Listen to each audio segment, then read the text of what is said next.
Okay, चलिएगा। Good, great of you, great of you, great. ये सारी चीजें हैं इसके अंदर, राइट? हम अग्री कर रहे हैं इस पॉइंट पर कि स्टेम सेल्स हैं। स्टेम सेल्स किस तरीके से काम कर रहे हैं?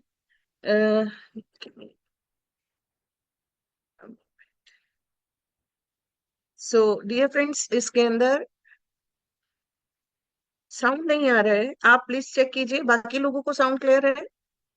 साउंड क्लियर है? अगर आपको आवाज क्लियर सुनाई दे रही साउंड है, क्लियर है ma'am. Great. All right, thank you so much sir, somebody wrote it, तो आई जस्ट इंक्वायर्ड। ग्रेट दोस्तों, तो ये सारी चीजें इसके अंदर प्रेजेंट हैं। यहाँ पर आपने सारे कंपोनेंट्स को तो आप लोगों को याद है। बार्ले ग्रास का मिसिंग था, बार्ले ग्रास भी लिख दिया गया है। चलिएगा, अब मुझे एक चीज और बताइए कि इनके अंदर पाए जाने वाले जितने भी हमने अभी तक कंपोनेंट्स देखे हैं, कुछ कॉमन टर्म्स होती हैं जो हम रोजाना इस्तेमाल कर रहे होते हैं। वो कौन सी कॉमन टर्म्स हैं, वो कौन सी कॉमन चीजें हैं जो इसमें पाई जाती हैं, जिसके बारे हम रोजाना बात करते हैं?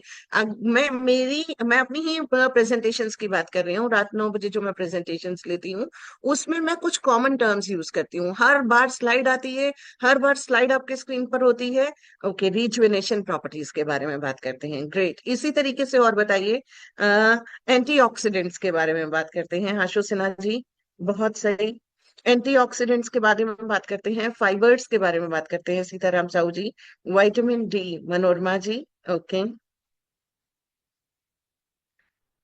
सेल के ऊपर, सेल के ऊपर बात करते हैं, पवित्रा जी लिख रही हैं सेल के ऊपर बात करते हैं। ओके, पेन किलर्स के बारे में बात करते हैं, Aarti ji. Okay, pain killers के बारे में कब बात की गई? पता नहीं। Aarti, I am questionable, I am doubtful कि क्या लिखा आपने। इम्यूनिटी के बारे में बात करते हैं, परमिंदर जी बता रहे हैं। और किसके बारे में बात करते हैं? और थोड़ा सा सोचिए। कुछ ऐसी कॉमन टर्म्स है, रिप्लेस के बारे में, रिपेयर के बारे में, रीन्यू के बारे में। और कौन कौन सी ऐसी टर्म्स हैं? हेयर ग्रोथ के बारे में बात कर रहे होते हैं। ओके, रिपेयरिंग सेल्स के बारे में बात करते हैं, ग्रेट। रिजुवेनेशन के बारे में बात करते हैं, वाह। Diabetes, varicose, cellular, skin rejuvenation, amino acids. देखिए कितना वास्ट जा रहा है। Beauty, glowing skin, right? Okay, new cell creation. Okay, चलिएगा, अब मैं आपको ना यहाँ पर एक जनरल बात बताने जा रही हूँ। ये जो सेशन रहेगा, इसके मैं बेसिकली 3 छोटे छोटे हिस्से रखने वाली हूँ। पहले हिस्से के अंदर हम बात करने वाले हैं सिंपली कि जनरली आपने नोटिस किया होगा जब हम हर चीज में बोलते हैं oxidative stress and free radical formation, right? Oxidative stress, free radical formation, ये होते हैं दोनों टर्म्स, रोजाना बोले जाते हैं। हाँ है तो आप हैंड रेस कर सकते हैं, आप हैंड रेस करके बता सकते हैं। आप डिटॉक्सिफिकेशन के बारे में बताया आपने, राइट? हम लोग रोजाना बात कर रहे होते हैं कि किस तरीके से हमारी बॉडी के अंदर फ्री रेडिकल्स का प्रोडक्शन होता है, ऑक्सीडेटिव स्ट्रेस कॉज होती है, जिसकी वजह से हम बीमार पड़ते हैं। सबसे पहले रूट कॉज तो पता होना चाहिए ना आपको बीमारियों का। अगर हम आज की डेट में बीमार ज्यादा पड़ रहे हैं, जबकि फैसिलिटीज बढ़ गई हैं, अगर देखा जाए मेडिकल फैसिलिटीज पहले से कहीं ज्यादा हैं। इतना ज्यादा पहले कहीं होता था कि कोई छोटा सा बात है सर्जरी करा लो, इस तरीके से इतने कॉमन ऑपरेशंस होते थे। इतना कॉमन ऑपरेशंस नहीं हुआ करते थे, इतने कॉमन, इतनी ज्यादा हाईली इफेक्टिव मेडिसिन नहीं हुआ करती थी, इतनी पावरफुल मेडिसिन नहीं होती थी जितनी आज की डेट में हम ले रहे हैं। और इतने ज्यादा अ, अगर हम बात करें तो हम लोगों के अंदर अवेयरनेस जो है वो अब ज्यादा है। उसके बावजूद बीमारी और ज्यादा स्पीड पर बढ़ रही है। बीमारी का स्पीड जो है वो और ज्यादा हाई है। एग्री करते हैं तो मेरे को ए लिख के भेजिए, सिर्फ ए लिख के भेजिए। अगर आप मेरी इस बात से सहमत हैं तो ए लिख कर ड्रॉप कीजिए, ज्यादा बड़े बड़े वर्ड्स नहीं लिखना है, ए लिख दीजिए। अग्री करते हैं, देखिए सारे लोगों ने लिख के भेजा है ए, इसका मतलब अग्री कर रहे हैं, आप मेरी इस बात से सहमत हैं कि बीमारियां जो लेने का हमारा जो मतलब मेडिकल फैसिलिटीज बढ़ चुकी हैं, हमारे पास बहुत सारे ऑप्शंस हैं ट्रीटमेंट के, हमारे पास अवेयरनेस है, हम अलर्ट हैं पहले से। उसके बावजूद भी बीमारियां कंट्रोल नहीं आ रही हैं, बीमारियों की संख्या बढ़ती चली जा रही है। हमारी बॉडी में रोजाना प्रॉब्लम्स नई नई और नए नई तरीके की, सबसे बड़ी बात है जिनके बारे में पहले कभी सुना नहीं, ऐसी बीमारियां सुनने को मिलती हैं, ऐसी ऐसी चीजें सुनने को मिलती हैं। डॉक्टर्स के डायग्नोसिस में इतना ज्यादा डायग्नोस्टिक सिस्टम्स बढ़ गई हैं। डॉक्टर के पास आप जाओगे, पहले नब्ज देख कर इलाज हो जाता था। आज की डेट में क्या होता है, 50 टेस्ट पहले कराए जाते हैं, राइट? आर लिखिए, राइट का मतलब आर लिखिए। अगर आप मेरी इस बात से सहमत है तो आर लिख कर भेजिए कि पहले इतना नहीं होता था। आज की डेट में 50 टेस्ट, आप जरा सा लेकर जाओ, डॉक्टर को कंप्लेन करो, वो पहले ये टेस्ट करा के आओ। सारे टेस्ट होने के बाद ही वो हमें जाके बता पाते हैं कि आपको ये बीमारी है, और फिर उसका जाके एक ट्रीटमेंट शुरू होता है। फिर वो भी ट्रीटमेंट नहीं है, वो भी प्रॉपर ट्रीटमेंट नहीं है, वो भी क्योर नहीं हो रहा है, वो भी आपको जो है सुपरफिशियली दवाइयां देकर उसको रोक दिया जा रहा है, आगे बढ़ने से स्टॉप कर दिया जा रहा है, रूट कॉज के ऊपर काम नहीं हो रहा है। तो आज सबसे पहले हम लोग जानेंगे ऑक्सीडेटिव स्ट्रेस क्या होती है, जिसकी वजह से बीमारियां बढ़ रही हैं, फ्री रेडिकल्स किस तरीके से हमारी बॉडी में प्रोड्यूस हो रही हैं। और बिफोर आई शेयर दैट, मैं एक छोटा सा वीडियो दिखाने जा रही हूँ आपको। वीडियो इंग्लिश में है, थोड़ा अटेंटिव रहिएगा, मैं उसको थोड़ा सा हिंदी में बाद में एक्सप्लेन जरूर करूंगी, राइट? तो आइएगा, चलिए सबसे पहले हम स्क्रीन शेयर करके आपको कुछ स्पेशल स्पेशल, आज मैंने आपके लिए बहुत स्पेशल स्पेशल वीडियो सेलेक्ट किए हैं, राइट? और मैं सबसे पहले आपको एक ह्यूमन बॉडी के बारे में दिखाने जा रही हूँ कि ह्यूमन बॉडी किस तरीके से काम करती है।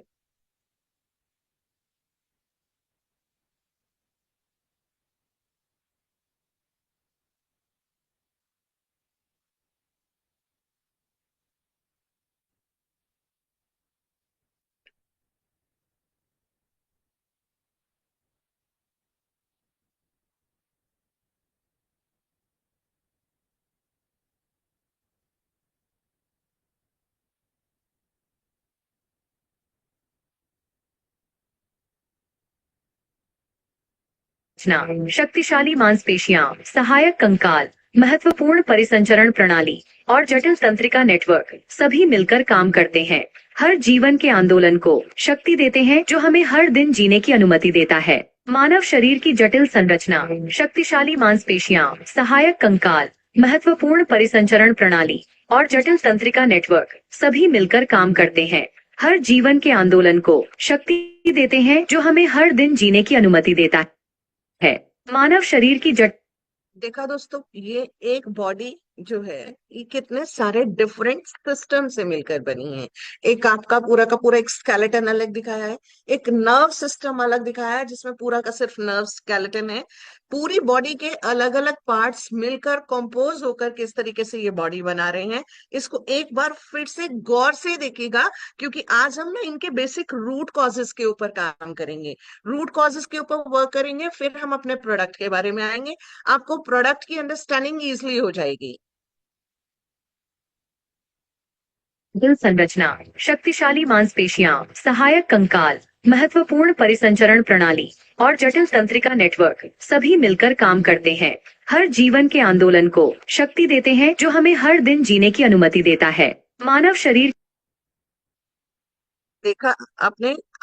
Okay, give me a moment, मैं और स्क्रीन शेयर करके और कुछ चीजें आपसे शेयर करने जा रही हूँ। को शक्ति देते हैं, जो हमें हर दिन जीने की अनुमति। मानव शरीर की जटिल संरचना, शक्तिशाली मांसपेशियां। Second video is also similar kind, लेकिन ये थोड़ा सा डिफरेंट है। आप इसमें बॉडी के इंटरनली किस तरीके से हमारी स्किन की जो स्किन है, क्योंकि स्किन डिजीजेस के ऊपर इसके रिजल्ट्स बहुत इफेक्टिव हैं, तो स्किन की कितनी लेयरिंग्स हैं, स्किन किस तरीके से काम कर रही है, इसके ऊपर एक छोटा सा ग्लिम्स देखिए।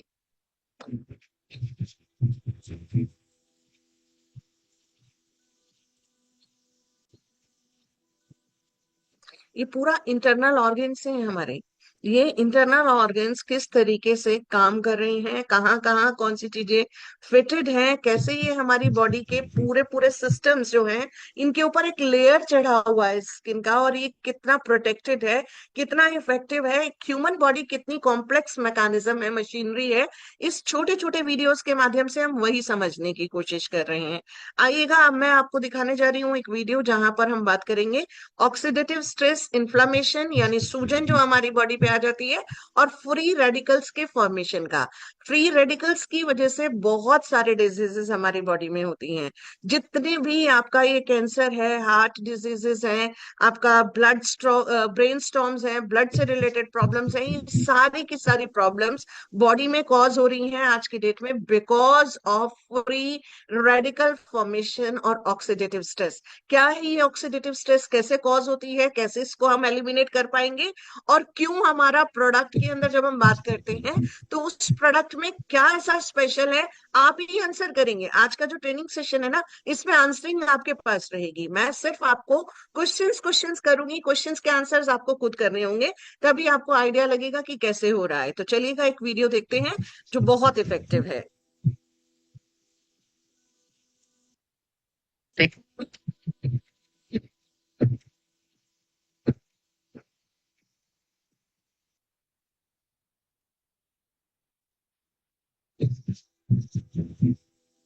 Have we had so much opportunity to live a healthy life?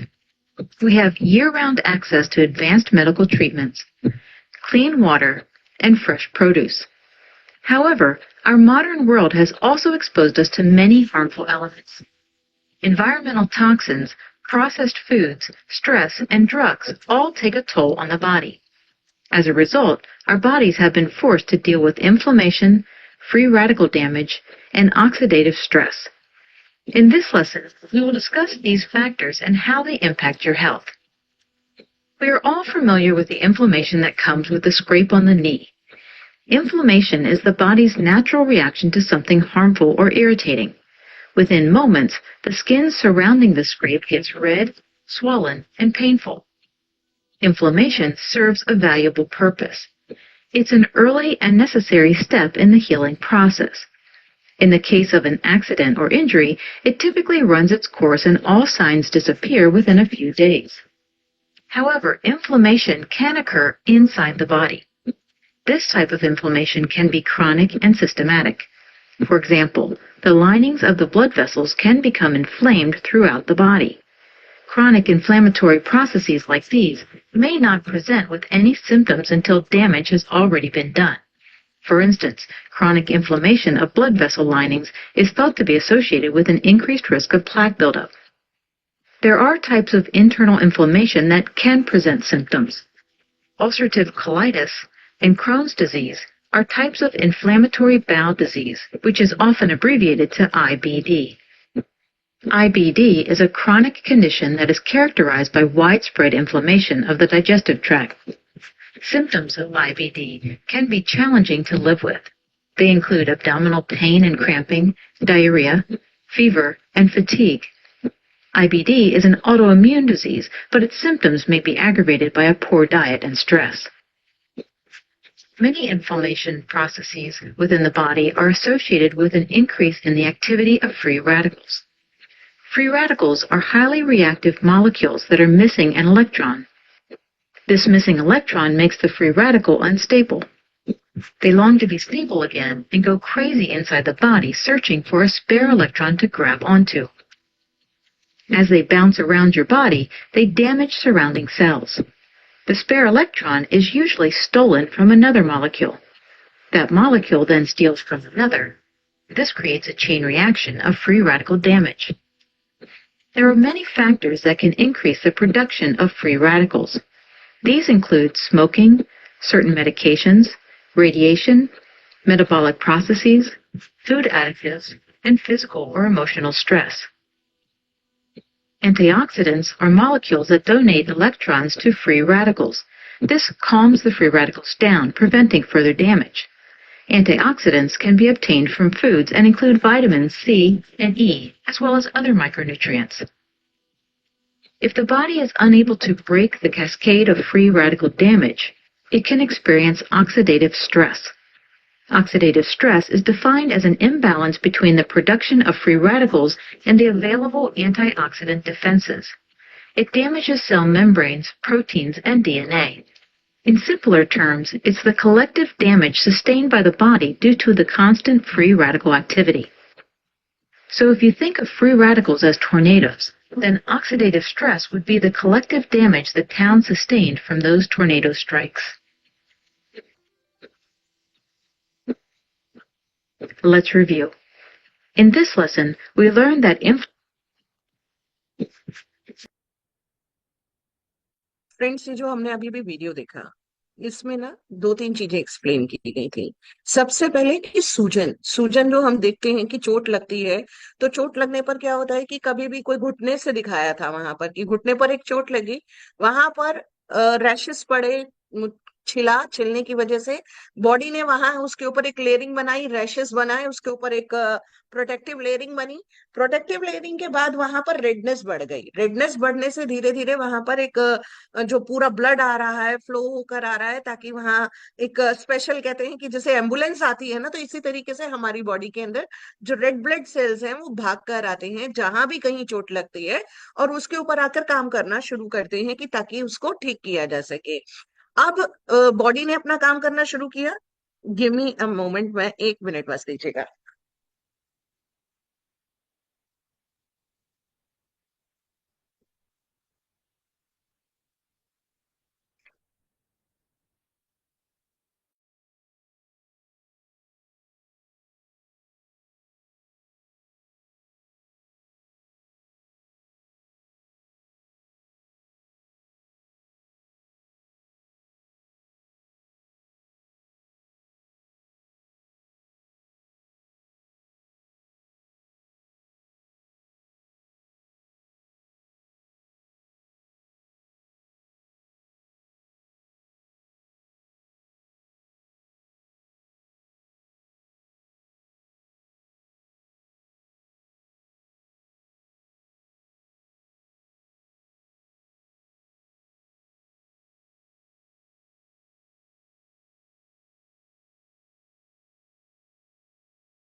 जब हमने सूजन देखा, तो सूजन सिर्फ एक्सटर्नल नहीं होती, सूजन इंटरनल भी होती है। हमारी ब्लड की जो वेसल्स हैं उसके ऊपर भी सूजन होती है, हमारे इंटरनल ऑर्गन्स के ऊपर भी सूजन आ जाती है। और ये सूजन किस लिए आती है? क्योंकि ये सूजन जो है ना, देखिए, दो चीजें जो मैं आपको बताने जा रही हूँ। ना तो बुखार कोई बीमारी होती है, और ना ही सूजन कोई बीमारी है। ना तो सूजन कोई बीमारी है, ना ही बुखार कोई बीमारी है। ये दोनों सिम्टम्स हैं किस चीज के? कि हमारी बॉडी का कोई ना कोई इंटरनल ऑर्गन, कोई ना कोई इंटरनल ऑर्गन जो हमारी बॉडी में, उसके ऊपर कोई ना कोई इम्पैक्ट आया हुआ है, यानी वो सफर कर रहा है, वो परेशान है, वो तकलीफ में है। कोई ऑर्गन अगर तकलीफ में है, तो उसका एक रिफ्लेक्शन के तौर पर, उसकी जो प्रॉब्लम के तौर पर वो बताता है कि बॉडी को कोई इंटरनल तकलीफ चल रही है, जो सूजन आ जाती है, और उसी की वजह से बुखार भी आता है। तो बुखार भी एक सिम्टम है। जब हमें बुखार आए तो ये समझना चाहिए कि इंटरनल या तो कोई ना कोई डाइजेस्टिव सिस्टम या रेस्पिरेटरी सिस्टम, आपने नोटिस किया होगा, गले से बुखार आ गया, ठंड से बुखार आ गया, गला पड़ गया, कानों में दर्द था, पेट खराब हुआ, बुखार हो गया, राइट, मलेरिया हुआ, कुछ हुआ, जहां कहीं भी हो रहा है, तो कोई ना कोई कारण है उसका। और वो जो कारण है पीछे, वो कारण क्या है? हमारी बॉडी के सिस्टम के अंदर कोई तकलीफ आई हुई है। तकलीफ आती है फ्री रेडिकल्स के फॉर्मेशन की वजह से। फ्री रेडिकल्स हमने अभी अभी देखा, एक ऐसा रेडिकल रहता है जो बहुत रिएक्टिव है, जो बहुत हाईली एनर्जेटिक है, क्योंकि उसके अंदर इलेक्ट्रॉन की कमी है। उसके पास इलेक्ट्रॉन की कमी है, तो वो इलेक्ट्रॉन की तलाश में जो कोई भी नेक्स्ट मिला, उससे उसने इलेक्ट्रॉन को बटोर लिया। अब वो अगले को, अगले को, अगले को, इस तरीके से एक चेन रिएक्शन शुरू हो जाती है। और जब तक बहुत लंबे समय तक अगर हमारी बॉडी में एंटीऑक्सीडेंट्स की भरपाई ना हो रही हो, हमारे को बॉडी में एंटीऑक्सीडेंट्स ना भरपूर तरीके से मिल रहे हो, तो हमारी बॉडी में ऑक्सीडेटिव स्ट्रेस बनने लगती है। और ऑक्सीडेटिव स्ट्रेस की वजह से हमारे को इंटरनली बहुत सारी बीमारियां, जैसे कि हार्ट अटैक, जैसे कि आपका कैंसर, जैसे आपका ब्लड के सर्कुलेशन के अंदर प्रॉब्लम, आपकी स्किन की प्रॉब्लम्स होना, आपके ब्रेन के अंदर प्रॉब्लम होना, ये सारी की सारी प्रॉब्लम्स वहीं से जनरेट होती हैं और वहीं से आगे बढ़ रही होती हैं। इतना क्लियर है? क्लियर है तो सी लिख के भेजिए। इतना क्लियर है कि फ्री रेडिकल्स कैसे बन रहे हैं? फ्री रेडिकल्स ऑक्सीडेटिव स्ट्रेस को कॉज करते हैं, और ऑक्सीडेटिव स्ट्रेस की वजह से हम लोगों को यहाँ पर आगे और तकलीफें मिलती चली जाती हैं। तो ये सारा एक के पीछे एक, कहते हैं ये रिएक्शन होता है, जैसे केमिस्ट्री के अंदर एक रिएक्शन होता था कि एक चीज की शुरुआत हुई, एक के बाद एक के बाद एक एक्टिविटीज होती चली गई। तो इसी तरीके से ये सारी की सारी एक्टिविटीज एक के बाद एक होती चली जा रही हैं, जो प्रॉब्लम में आ रही हैं। अब आपने अभी अभी देखा कि एंटीऑक्सीडेंट्स अगर हमें चाहिए तो वो हमें मिलते हैं फ्रेश फ्रूट से, वो मिलते हैं हमें वेजिटेबल से। कितने लोग यहाँ पर रॉ वेजिटेबल्स, कच्ची सब्जियां और कच्चे सलाद रेगुलर खाते हैं? अगर आप बिल्कुल रेगुलर खाते हैं तो आप मुझे आर लिख कर भेजिए। बिल्कुल रेगुलरली, अगर आपकी डाइट के अंदर बिल्कुल रेगुलरली, बिना किसी गैप के, बिना कुछ मिस किए, आपने भरपूर मात्रा में सलाद लेते हैं, कच्ची सब्जियां लेते हैं, तो आप आर लिखकर भेज सकते हैं। देखिए मैंने यहाँ देख रही हूँ, जिस स्पीड से हमारे बाकी सारे आंसर्स आ रहे थे उस अकॉर्डिंग आर नहीं आ रहा है। यानी यहाँ पर बहुत ही कम लोग ऐसे हैं जो इस चीज का खास ख्याल रख पा रहे होते हैं। रॉ वेजिटेबल्स हम लोग नहीं ले रहे होते हैं। जनरली हमारी जो टेस्ट बड्स है ना इंडियंस की, वो हाईली डेवलप्ड है। हमें मसालेदार सब्जियां चाहिए, हमें चटपटा, अगर सब्जी भी बनाना है तो उसको भी प्रॉपर तरीके से फ्राई कर कर बनाना है। फूड्स अगर हमें खाने हैं, और कितने लोग यहाँ पर जंक फूड्स खाते हैं? जंक फूड्स खाते हैं, जे लिखकर भेजिए। जंक फूड्स होते हैं आपके pizza, pasta, momos, right, fried items नहीं खाते हैं? Oh God, great of you. Junk foods खाते हैं तो जे लिखिए, नहीं तो एन लिख दीजिए, वाकई ठीक बात है। जे या एन, जंक फूड्स। अगर हम जंक फूड्स खा रहे हैं, अगर हम फ्राइड फ्रूट्स खा रहे हैं, हम अगर इस तरीके से ले रहे हैं, तो हमें लिखना है। सब खाते हैं, कोई भी कोई एक्सेप्ट करे या ना करे, लेकिन ये नो नो लिख तो रहे हैं सब लोग।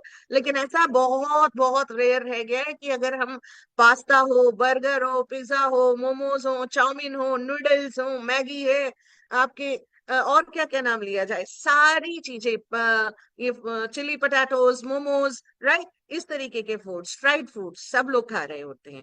अब बेसिकली ये क्या कर रहे हैं हमारी बॉडी के अंदर जाकर? ये बॉडी के अंदर जाकर बॉडी को बीमारियां दे रहे हैं। क्योंकि बॉडी को क्या क्या चाहिए? हमारी बॉडी को चाहिए 5 एलिमेंट्स जो एक परफेक्ट डाइट के अंदर रहते हैं। वो है vitamin, minerals, proteins, fats and carbohydrates. Carbohydrates मैंने लास्ट में रखा, और जबकि हम खाते पता है क्या है? हम रिवर्स करते हैं। हम सबसे ज्यादा खाते हैं कार्बोहाइड्रेट्स, उसके बाद हम लेते हैं फैट्स। विटामिन और मिनरल जिसको मैंने सबसे पहले लिखा, वो विटामिन और मिनरल्स तो हमारी गिनती में नहीं आते, क्योंकि वो हमें लगता है कि ये बॉडी को ऑटोमेटिकली मिल जाएंगे। दोस्तों, हमारी बॉडी के अंदर ना तो विटामिन स्टोर होते हैं, ना मिनरल स्टोर होते हैं। विटामिन और मिनरल्स का स्टोरेज नहीं है। कोई कोई मिनरल, जैसे हमारे को आयरन की रिक्वायरमेंट रहती है, आयरन हमारी बॉडी के अंदर रहता है, आयरन के हमारे बॉडी के अंदर बफरिंग होती है, राइट। लेकिन कुछ ऐसे हैं जैसे मैग्नीज है, स्ट्रोंशियम है, जैसे हमारे को कैल्शियम की डिपोजिशन हमारी बॉडी में है।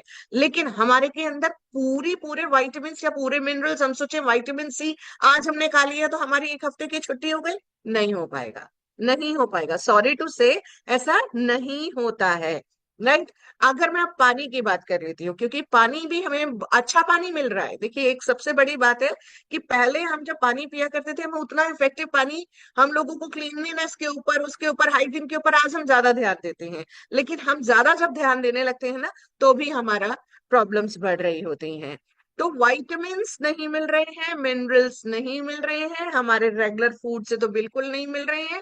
अच्छा, कितने लोगों ने ये बात को सुना है, an apple a day keeps doctor away? An apple a day keeps doctor away. आप लोगों ने सुना है तो यस लिख कर भेजिए, वाई लिख कर भेजिए, यस लिख कर भेजिए कि an apple a day keeps doctor away. Yes, ठीक है। लेकिन हम क्या खा रहे हैं? एप्पल हम खाते हैं नंबर 1। और अगर हम एप्पल्स की बात कर रहे हैं, तो मैं सिर्फ एप्पल्स में से कुछ ऐसे विटामिन की बात बता सकती हूँ, कुछ ऐसे फ्लेवोनॉइड्स अगर हम बात करें, राइट, हम फ्लेवोनॉइड्स की बात करते हैं, लेकिन हमें फ्लेवोनॉइड्स के बारे में जानकारी नहीं है। मैं मेडिकल टर्म्स पर नहीं जाऊंगी, लेकिन इतना जरूर बताऊंगी कि एप्पल के अंदर 5 ऐसे प्रकार के तत्व पाए जाते हैं जो हमारी बॉडी में से फ्री रेडिकल्स को बनने की प्रोसेस को कम करते हैं, नंबर 1। नंबर 2, जब फ्री रेडिकल्स कम बनेंगे तो फ्री रेडिकल्स नहीं बनेंगे, तो फ्री रेडिकल्स हमारे को ऑक्सीडेटिव स्ट्रेस की ओर नहीं बढ़ पाएंगे। फ्री रेडिकल्स के बढ़ने की सबसे बड़ा समस्याएं मैं आपको बता देती हूँ किन किन कारणों से बनते हैं। वो बनते हैं हमारी बॉडी में, नंबर 1, स्मोकिंग। जो लोग स्मोकिंग कर रहे हैं उनकी बॉडी में फ्री रेडिकल्स ज्यादा बनते हैं, और या फिर वो स्मोकिंग वाले एनवायरनमेंट में रहते हैं। जरूरी नहीं है कि हम एक्टिव स्मोकर हैं तभी हम स्मोकर हैं। अगर हम किसी ऐसे पर्सन के साथ रहते हैं जो दिन भर में 4-5 बीड़ी सिगरेट पी लेता है 5-7 तो कॉमन है आज की डेट में, तो उनके साथ रहने पर एक आध आपके अंदर भी जा ही रही है ऑटोमेटिकली। दिल्ली एनसीआर में है, आप मेट्रोपॉलिटन सिटीज में है, तो आप भूल जाइए। पॉल्यूशन आपके सराउंडिंग्स में इतना भरा पड़ा है कि आपकी लंग्स ऑटोमेटिकली वो सारी चीजें ले रही हैं। तो ये सारे कॉजेस हमारे जो स्मोकिंग हुआ, हमारे को जो एयर पॉल्यूशन की वजह से हो रहा है, हमारा अल्ट्रा वायलेट रेडिएशन, अब हम इसको हम नहीं रोक सकते, क्योंकि सनलाइट में हम अपने आप को निकलने से रोक नहीं सकते। और अल्ट्रा वायलेट रेडिएशन के प्रोटेक्शन लेयर जो है वो खत्म होती जा रही है, तो अल्ट्रा वायलेट रेडिएशन ज्यादा आ रही है। अगर मैं आपसे स्किन केयर के बारे में बात करूं, कितने लोग यहाँ पर ऐसे हैं जो बिना सनस्क्रीन लगाए घर से बाहर नहीं निकलते हैं? ऐसा नहीं होता, राइट? सनस्क्रीन हम लोग नहीं लगा रहे होते, तो ऐसे केस में क्या हो रहा है, हमारी बॉडी जो है, हमारी स्किन जो है, वो फुल एक्सपोज्ड हो जाती है अल्ट्रावायलेट रेडिएशन से, जिसकी वजह से काम प्रॉब्लम में आते हैं। तो अब इनका सोल्यूशन क्या है? सोल्यूशन लिख के भेजिए मुझे। इस सब समस्याओं का समाधान है क्या? राइट? इन सब समस्याओं का समाधान आपके अकॉर्डिंग क्या है? समाधान, समाधान लिखकर भेजिए। आप मुझे आंसर लिख के भेजिए, इन सब प्रॉब्लम्स का सोल्यूशन क्या है? रीना जी लिख रही हैं cure cell. Great, great, okay. N Y मैं नहीं समझ पाई, नहीं समझ पाई एन वाई। सैयद जी, आप, साजिद जी दोबारा लिख के भेजिए। विपिन जी लिख रहे हैं क्योर सेल है। देवेंद्र जी लिख रहे हैं cure cell, cure cell. Okay, cure cell इसका सबका समाधान है, राइट? समाधान केवल क्योर सेल है, न्यूट्रिशन है, क्योर सेल है और न्यूट्रिशन है। Great. Cure cell, new young, nutrition, ये सारे हमारे आंसर्स आने शुरू हो गए हैं। न्यू यंग तो क्या, न्यू यंग का क्योर सेल इसका समाधान है, डेफिनेटली है। क्योर सेल क्यों समाधान है? क्योंकि इसके अंदर एक ऐसा एलिमेंट है, एक ऐसा तत्व मौजूद है जो बेहद इफेक्टिव है। बताइए कौन सा तत्व, हमारा जो क्योर सेल है इसके अंदर ऐसी कौन सी चीज पाई जाती है जो सबसे ज्यादा इफेक्टिव है, सबसे ज्यादा इफेक्टिव है, राइट? क्योर सेल में क्या है ऐसा? ओके, प्रवीण जी लिख रहे हैं प्रिकॉशन, प्रिकॉशन नहीं समझ में आया। Apple stem cell, green apple, cure cell, stem cell, apple stem cell, right? Cure cell के अंदर जो पाया जाता है सर, फ्रेंड्स, वो है stem cell, right? Stem cell, stem cell की वजह से ये प्रोडक्ट सबसे कामयाब, सबसे शानदार, सबसे बेहतरीन है। Omega 369 पवित्रा जी और जगह भी मिलेगा, लेकिन स्टेम सेल आपको नहीं मिलेगा। पवित्रा जी सबसे ज्यादा बेहतरीन है वो स्टेम सेल है, right? Okay, it mimics human stem cells. Mimics, Ranveer ji लिख रहे हैं मिमिक, मिमिक नहीं sir, it gets converted, it's properly converted, it's just not the mimicry, it's basically effective, very effectively. तो green apple, apple stem cell, apple stem cell. चलिएगा, stem cell क्या है? कितने लोगों को पता है स्टेम सेल क्या है? Extra oxygen inlet, no, right? Okay लिख रहे हैं यस। मुझे बताइए कितने लोगों को यहाँ पर पता है? जितने लोग यहाँ पर मौजूद है, मैं एक बार सबके एक बार हैंड्स डाउन कर रही हूँ। और अब मुझे बताइए आप लोग कि कितने लोगों को यहाँ पर इस बात का पता है कि जो स्टेम सेल है वो क्या है? स्टेम सेल क्या है? ओके, झाला जी मैंने आपको अनम्यूट करने का ऑप्शन दिया, बताइए क्या है स्टेम सेल?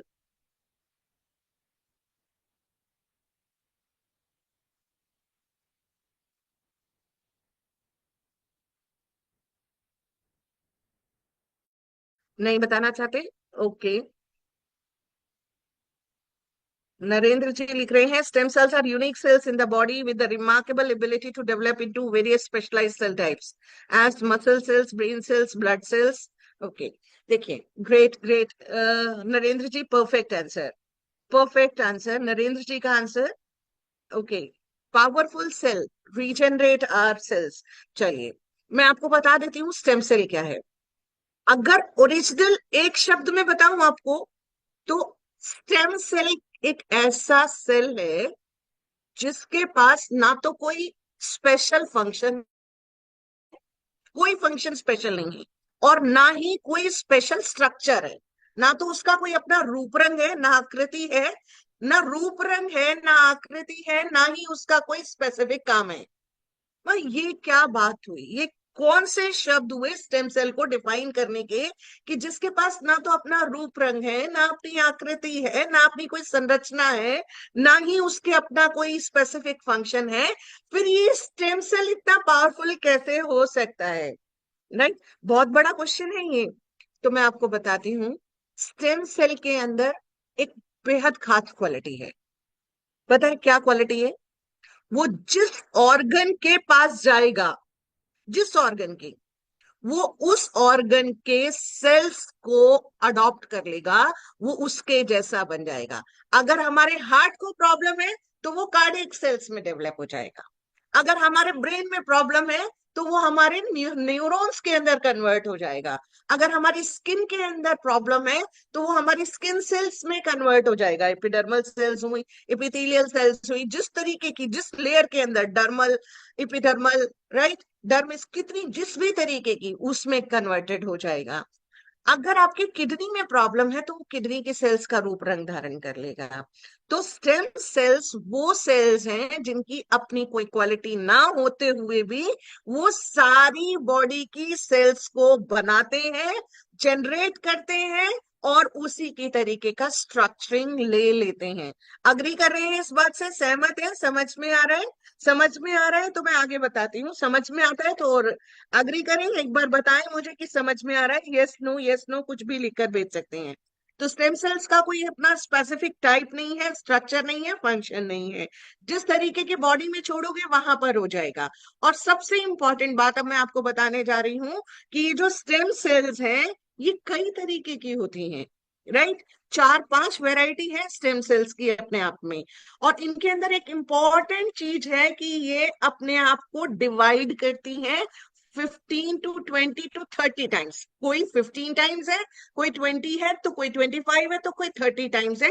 बिल्कुल सेम स्ट्रक्चर में, सेम कॉम्पोजिशन में, सेम स्टेम सेल में, और सेम तरीके की सेल्स में ये अपने आप को कन्वर्ट करते हैं, डिवाइड करते हैं। डिवाइड करने के बाद भी इनकी जो एफिशिएंसी है, इनकी जो कैपेसिटी है, इनकी जो फंक्शनैलिटी है, इनका जो ओरिजिनलिटी है, वो एज इट इज त्यों की त्यों रहती है। राइट, ये डिवाइड होते रहते हैं, डिवाइड होते रहते हैं। राइट, मल्टीप्लाई हो रहे हैं, डिवाइड होकर ही इनका जो प्रोसेस है वो डिवीजन के थ्रू ही मल्टीप्लीकेशन का प्रोसेस है।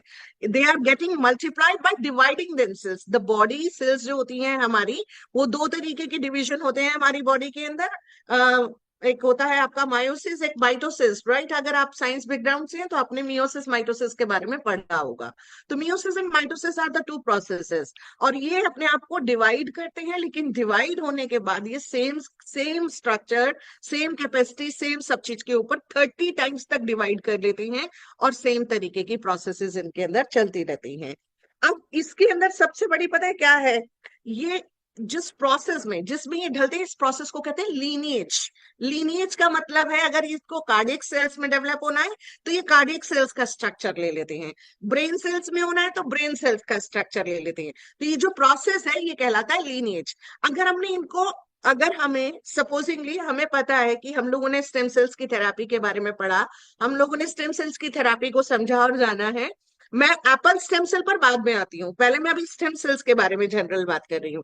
तो स्टेम सेल्स की जो हमारी डायरेक्शंस होती हैं, कि जो स्टेम सेल से डिवीजन किए जाते हैं, अब इसमें होता क्या है कि आपने जितनी बार डिवाइड होने से पहले उसको ले रखा है, यानी आपने बिल्कुल ओरिजिनल एक सेल लिया और उसको उठाकर इंजेक्ट कर दिया, सीधा ही उसकी लीनिएज दे दी, तो वो वहां एक बार स्टेम सेल कन्वर्ट हो गई तो वो दोबारा स्टेम सेल में कन्वर्ट नहीं होगा, अनटिल अनलेस वो एक बहुत रिग्रेस प्रोसेस है, वो आर्टिफिशियली कल्चर किया जाता है। लेकिन ऐसा नहीं हो सकता, वो अपना कार्डियक में डेवलप हो गया तो कार्डियक सेल बन गई, ब्रेन में चला गया तो ब्रेन सेल बन गई। तो लीनिएज हो जाता है। लीनिएज हो जाने के बाद वो हमारी बॉडी के उन बेसिक फंक्शंस को कंट्रोल करते हैं, गवर्न करते हैं, रीन्यू करते हैं, रिपेयर करते हैं, जो अभी हमने सारी चीजें पढ़ी थी। अब आते हैं दोस्तों, आप सबको पता है, एक क्वेश्चन करती हूँ, चलिए, व्हाट इज एजिंग? एजिंग क्या है? एजिंग क्या है? एजिंग किसे बोलते हैं? एजिंग कोई बताना चाहेगा तो हैंड रेज कीजिए, एजिंग किसे कहते हैं? चलिए मैं बता देती हूँ आपको। एजिंग एक प्रोसेस है जिसमें सेल्स के डीजेनरेशन की, बिल्कुल सही बात है, degeneration of cells is called ageing. ये जो डीजेनरेशन का जो प्रोसेस है, सेल्स के जो मरने की प्रक्रिया है, डाई होने की प्रक्रिया है।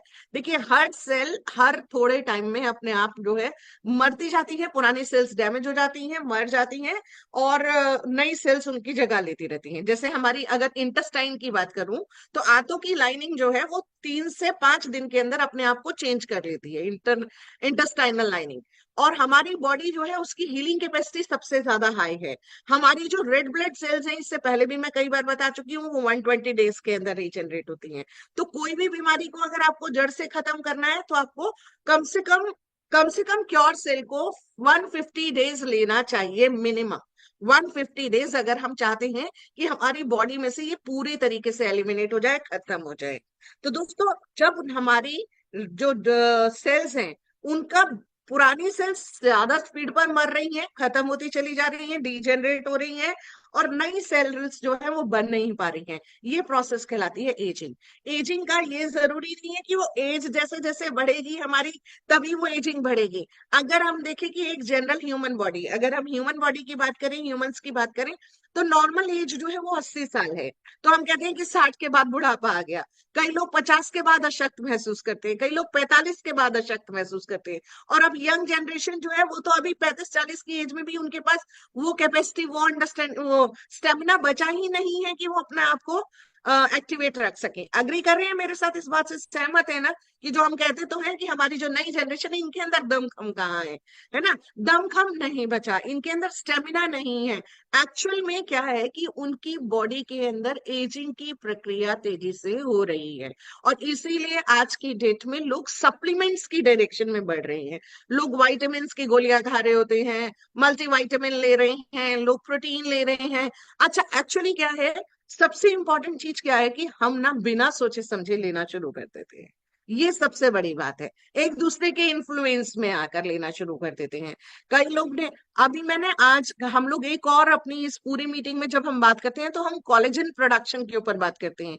आज की मीटिंग में मैं कोलेजन के ऊपर बात नहीं करूंगी, लेकिन कोलेजन एक बहुत इंपॉर्टेंट टॉपिक है, जिसकी वजह से बहुत सारी चीजें डेवलप भी हो रही हैं, उसका रेजोल्यूशन भी है, उनका समाधान भी, और प्रॉब्लम्स भी कॉज हो रही हैं। लेकिन आज हम कोलेजन पर बात नहीं करेंगे। हम अभी बात कर रहे थे एजिंग के ऊपर, वापस आते हैं। एजिंग के अंदर क्या है, एजिंग दिमाग की भी होती है। दिमाग के अंदर जो फैट का इकट्ठा होना, अब लोग कहते हैं दिमाग में फैट कहाँ से जाएगा? दिमाग में फैट जो है वो व्हाइट मैटर के रूप में डिपॉजिट होता है। हमारे जो दिमाग की सेल्स हैं, उनके अंदर दो हिस्से होते हैं, white matter and grey matter. White matter and grey matter, इसीलिए आप लोगों ने देखा होगा, जो पुराने लोग जो बूढ़े हो जाते हैं, उनके अंदर याददाश्त कम हो रही है, क्योंकि व्हाइट मैटर का प्रेजेंस बढ़ गया है। और जहां जहां फैट्स बढ़ेंगे, वहां वहां पर जो दूसरा ओरिजिनल मैटर है, जैसे ब्रेन है तो ब्रेन में ग्रे मैटर कम हो गया। हमारी बॉडी है, किडनी के अंदर फंक्शनैलिटी खत्म हो गई। हार्ट है, हार्ट के अंदर भी हमारे जो जमा हो जाते हैं फैट्स, जिसकी वजह से हार्ट अटैक्स वगैरह होते हैं। तो ये जो मैटर का डिपोजिशन हो रहा है, स्टेम सेल्स इस मैटर के डिपोजिशन को कम करती है, और स्टेम सेल्स उनके अंदर से वो लेयरिंग को हटाने में, उसको फिल्टर करने में हेल्प करती है। इसीलिए स्टेम सेल्स रिजुविनेशन का काम करती है, रिवाइव करती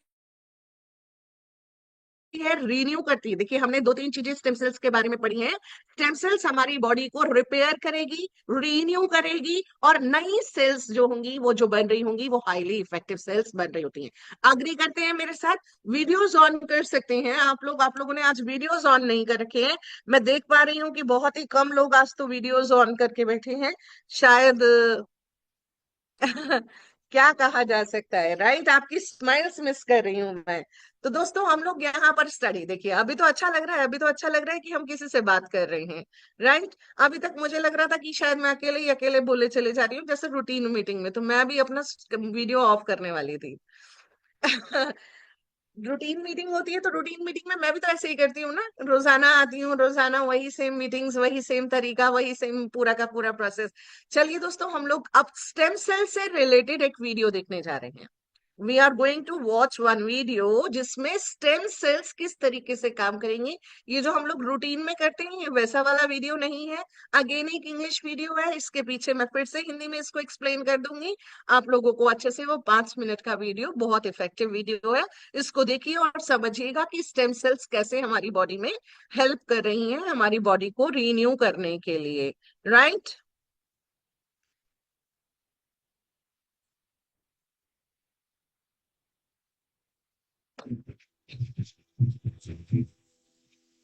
मानव शरीर की जटिल संरचना, शक्तिशाली मांसपेशियां, सहायक कंकाल, महत्वपूर्ण परिसंचरण प्रणाली और जटिल तंत्रिका नेटवर्क सभी मिलकर काम करते हैं। You are हर an जीवन के organized mass आंदोलन of को 30 शक्ति trillion देते हैं जो cells, हमें हर but दिन these जीने cells की are in अनुमति constant देता है। flux. मानव शरीर की Nearly 330 million new cells replace old cells in your body every day.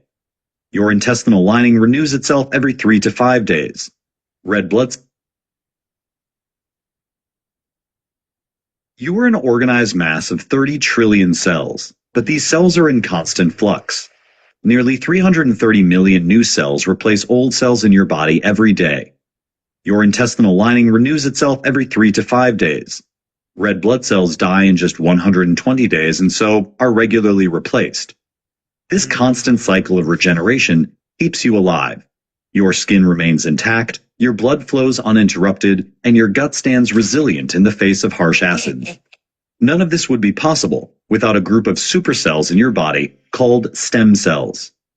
Over the last 50 years, we've uncovered some truly epic science surrounding these stem cells.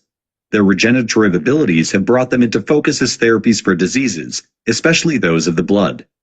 So, what are stem cells? How do they function? And how are they responsible for your existence, growth, and maintenance? Stem cells have two unique abilities that define them. Firstly, they can self-renew to create more stem cells, and secondly, they can differentiate into many different types of cells. Stem cells are crucially different from somatic cells in the body. Somatic cells, skin, muscle, fat, brain, or bone cells, cannot divide. A skin cell does not divide to form new skin cells. A skin cell simply gets old and dies. These types of cells are what we call terminally differentiated. Differentiation is a process through which a cell picks its fate, essentially choosing a career for the rest of its life. Aren't we lucky to have the option to quit our jobs whenever we want and shift our lives into a new direction? Most cells do not have that luxury. We used to think differentiation was irreversible, a one-way street from a stem cell to a specialized cell. Essentially, we thought that a cell that becomes a skin cell will remain a skin cell forever. We were wrong, but more on that later. Stem cells have the ability to divide. An epithelial stem cell can divide into a new skin cell and another epithelial stem cell. The stem cells can also divide to make more stem cells.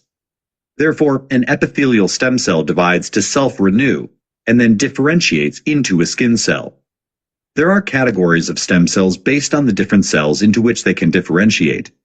That measure is called the potency or potential of a stem cell. Totipotent stem cells are basically the MVPs of stem cells. They have nearly infinite dividing capabilities, allowing them to become any cell of an organism.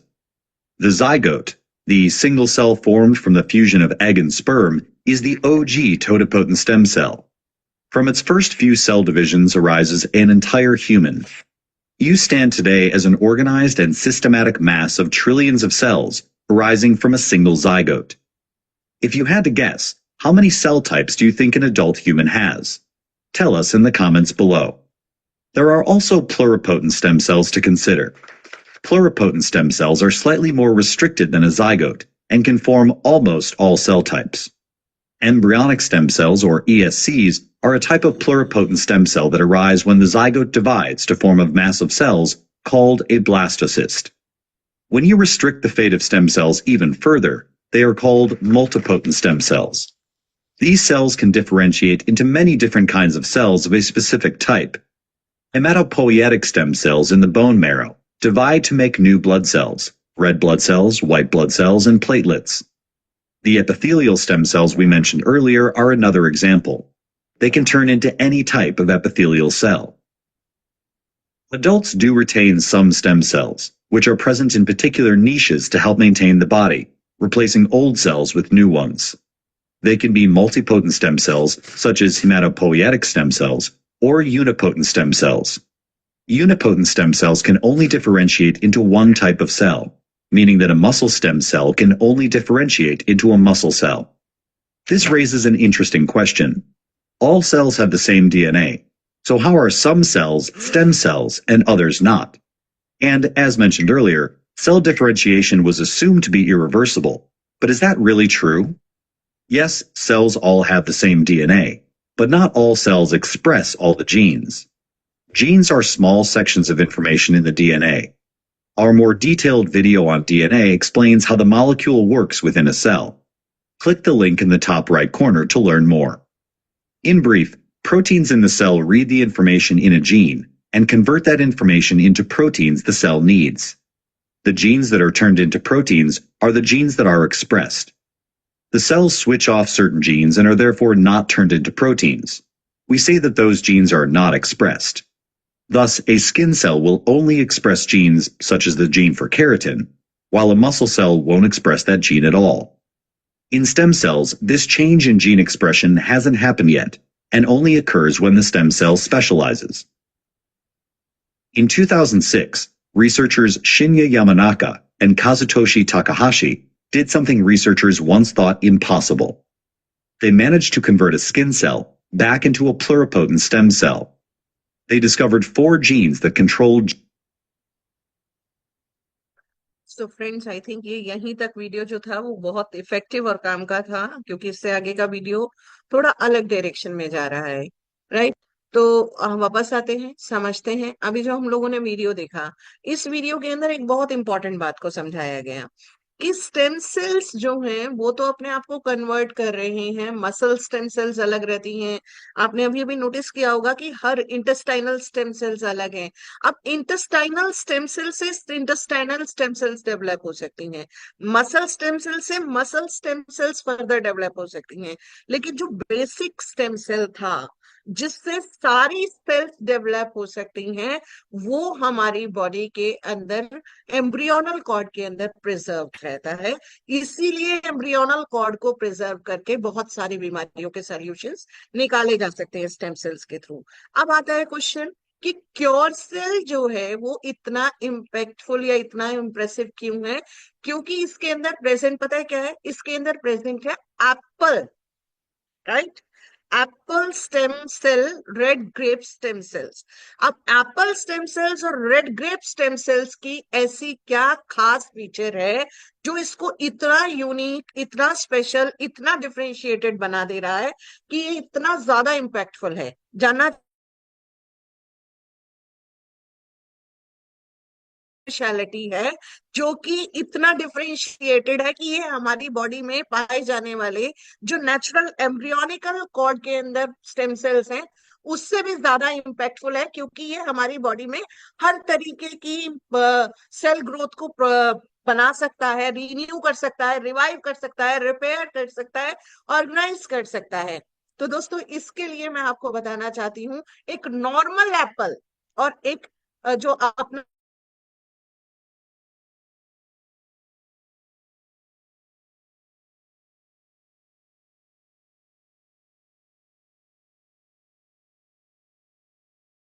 इसके अंदर से ही क्यों Apple stem cell को निकाला जा रहा है, उसी से ही निकालने के बाद उसको क्यों प्रिजर्व किया गया, उसकी एफिशिएंसी कितनी है। अगर आपको एक स्लाइड के माध्यम से मैं इसकी एफिशिएंसी बताऊं तो मैं अब आपके सामने एक स्लाइड रखने जा रही हूं, and this slide will conclude कि ये जो हमारा क्योर सेल है वो इतना स्पेशल क्यों है, राइट? आपको एक आंसर मिलने वाला है कि क्योर सेल जो है वो इतना पावरफुल क्यों है। इस इसका कारण है, ये आपके सामने एक रिसर्च बेस्ड स्लाइड है। जितनी भी मैंने आपको वीडियोस दिखाई हैं, ये सारी की सारी डॉक्टर्स की सारी वीडियोस जो हैं, ये बिल्कुल ऑथेंटिक वीडियोस हैं और ये बहुत पावरफुल वीडियोस हैं। राइट, अभी आइएगा, मैं आपके सामने एक स्क्रीन पर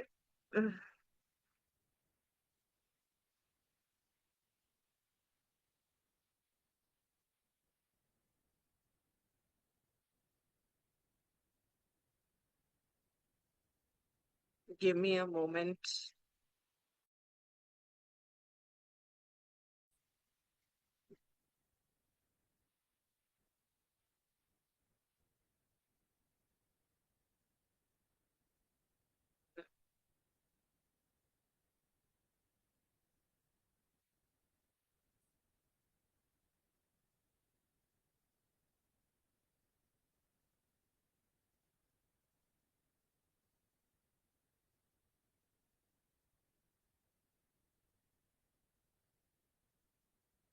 दोस्तों आई मिस दैट, क्योंकि ये जो मेरा अभी सिस्टम शट डाउन हुआ था ना, उसमें ये कैनवा ने मेरा वो जो डिजाइन मैंने करके रखी थी वो वापस ले लिया है और मैं अपने टेम्पलेट पर नहीं जा पा रही हूँ।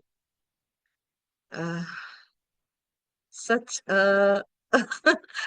No problem at all. बता देती हूँ वो जिस्ट क्या है। वो जिस्ट ये है कि अगर एप्पल स्टेम सेल का 0.01%, कितना,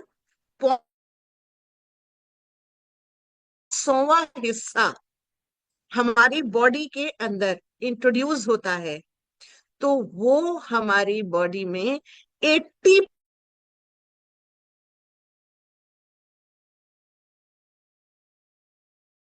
करता है, जो हमारी बॉडी के अंदर स्टेम सेल्स के बनने की प्रोसेस को करता है। तो कैन यू अंडरस्टैंड कि अगर सिर्फ 0.1% एप्पल स्टेम सेल हमारी बॉडी के अंदर इंट्रोड्यूस कर दिया जाए, छोड़ दिया जाए, सिर्फ 0.01, यानी एप्पल स्टेम सेल का 1/100वां हिस्सा, और वो 60% तक हमारी बॉडी के फंक्शंस को एक्सेलरेट कर देगा। तो सोच के देखिएगा, जो हमारा क्योर सेल है, इसका तो मेन,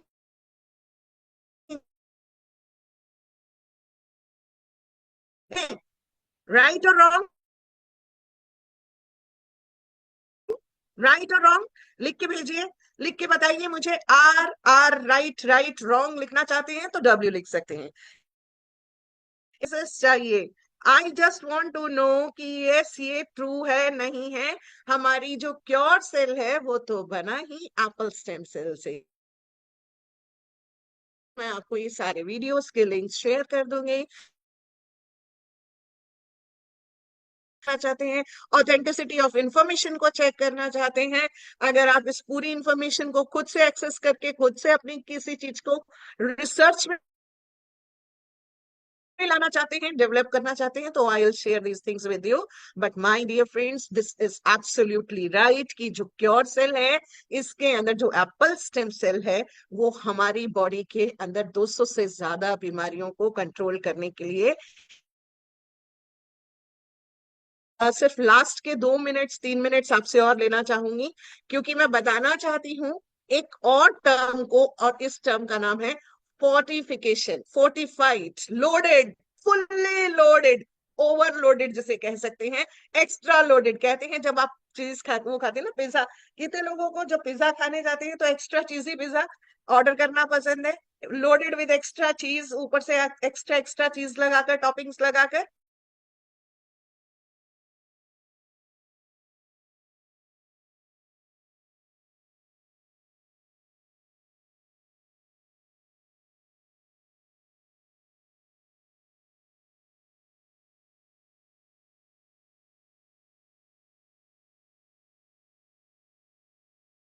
लोडेड है, उसके अंदर बार्ले है, इसके अंदर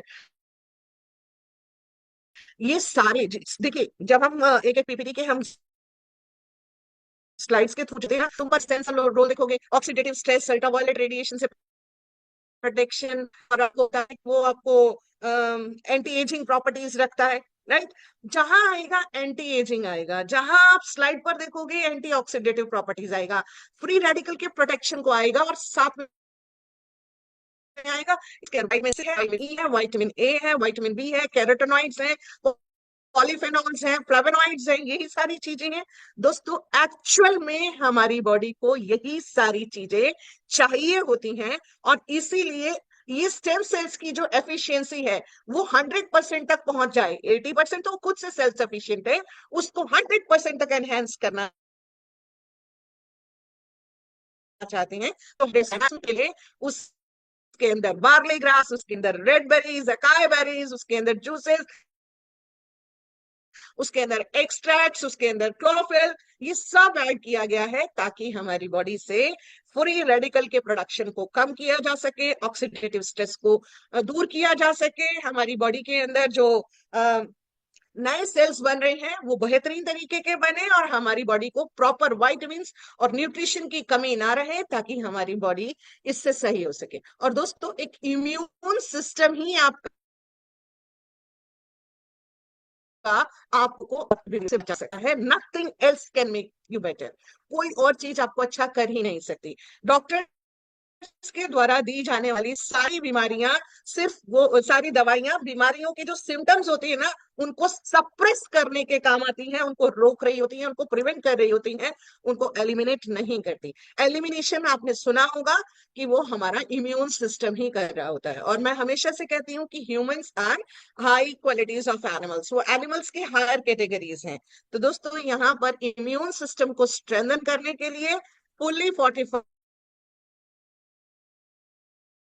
का भरपूर तरीके से इस्तेमाल कीजिए, और कोई भी क्वेश्चन हो तो आप लोग कभी भी कर सकते हैं। लेकिन आज के सेशन में बस इतना ही। Thank you so much for your kind attention. आप लोग अटेंटिव रहे, स्माइलिंग रहे, पूरे में पार्टिसिपेट किया आप लोगों ने, आपका दिल से धन्यवाद। Thank you so much everyone, and over to you Jolly sir.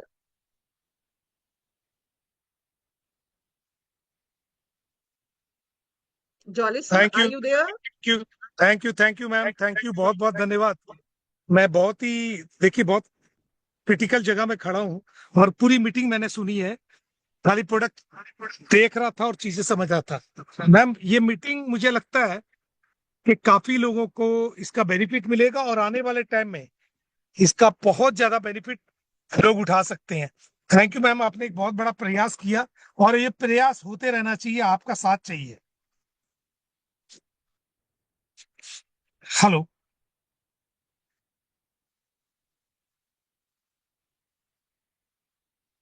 Yes sir, your voice is clear.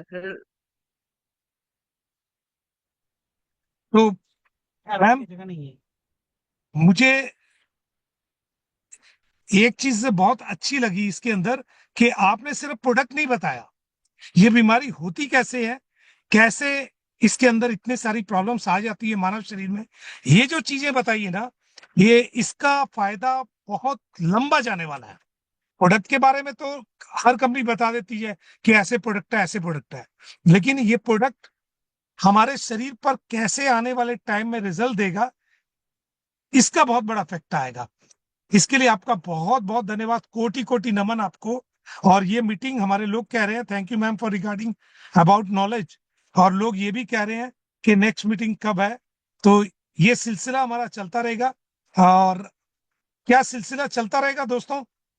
मैं एक बार हैंड रेस करवा कर देख लूं, क्या ये सिलसिला चलता रहना चाहिए? Okay okay okay okay, good good good good good, बढ़ते जा रहे हैं। क्या ये, यस यस यस, लोगों ने यस कर कर कह दिया। तो मैम थैंक यू, आपका बहुत बहुत धन्यवाद। आपका, आपकी इसी ब्लेसिंग के साथ लोगों की लाइफ में बहुत बड़ा बदलाव आ जाएगा, और लोग काफी आगे बढ़ेंगे, काफी चेंजेस आएगा, इसमें आपका बहुत बड़ा हाथ होगा। थैंक यू मैम आपका, और आशा करता हूं कि अगली बार हम लोग और भी आगे आगे आगे और बहुत कुछ सीखेंगे मैम से। थैंक यू मैम, आपका जितना भी धन्यवाद किया जाए वो